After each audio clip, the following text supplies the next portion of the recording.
So what's up, guys? I hope everybody's having a great day. We're going to be talking about the Backbone controller today. The video might not be the best because I actually recorded it already and my files were corrupted, and I was supposed to be working on a different video today. So I'm just kind of in a rush to get this done. It's probably not going to be a super long video. I apologize for that. But anyways, without further ado, let's get to it.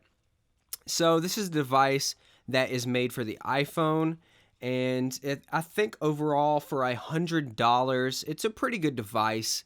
Now that doesn't mean that it's not expensive, but the good thing about the price is the build quality. So first, taking a look at the controller, it's modeled after the Xbox, which is what I typically play a lot. The new PlayStation model just came out, which is sort of the reason I decided to get this out and, give it a go, see if there's anything different with it, see if it's still worth it, because the price hasn't changed. Getting into it, I just want to make sure that it's a device that is getting an honest review, because I think YouTubers typically like to hype stuff up and focus on the pros, which there are definitely a lot of pros with this device. There's not too many cons with it. So we'll talk about the build quality first.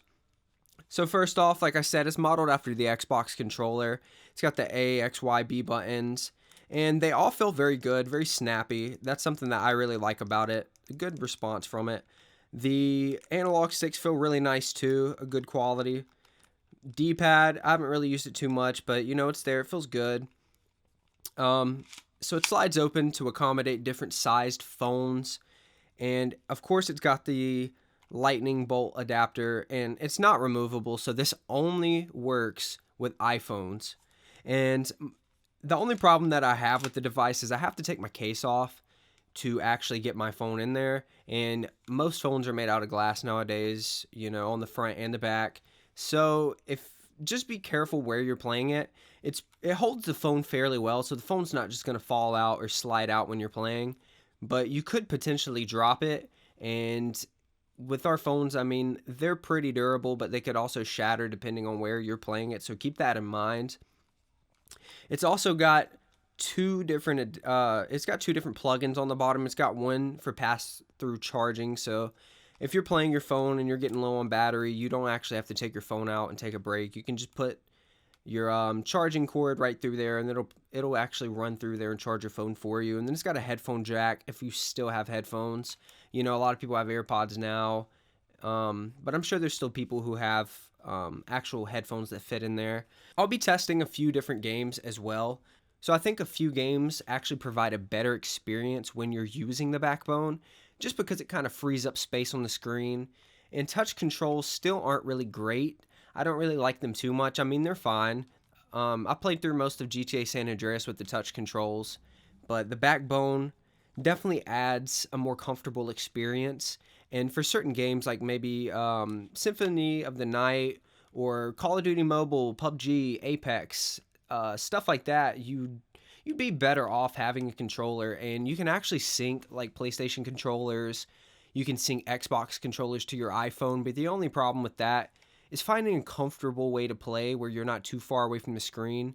I've tried that before, and it works fine. There's no latency or anything, but the issue is, propping your phone up somewhere and it just being kind of far away from your face. And it's not, like I said, the most comfortable way to play. Once you have the Backbone, it's more comfortable because you can hold it a little closer to your face, and it helps tremendously. Another thing that I like about the Backbone controller as well, it's got a great interface. So when you press this orange button down here, it'll actually launch the interface for the Backbone, and it's actually a very nice interface. So of course that's included with the controller. You don't pay anything extra for that, but it shows you games that you can use and apps that you can use with the controller, which is a very nice touch instead of you having to go through and look through the app store and stuff like that. And there's thousands of games and all kinds of different community things with gameplay that you can do. So that's really cool. And another good reason that you would want to have like a Backbone controller, I would think, is because of XCloud and streaming. The new PlayStation one actually comes with remote play, which I haven't tested.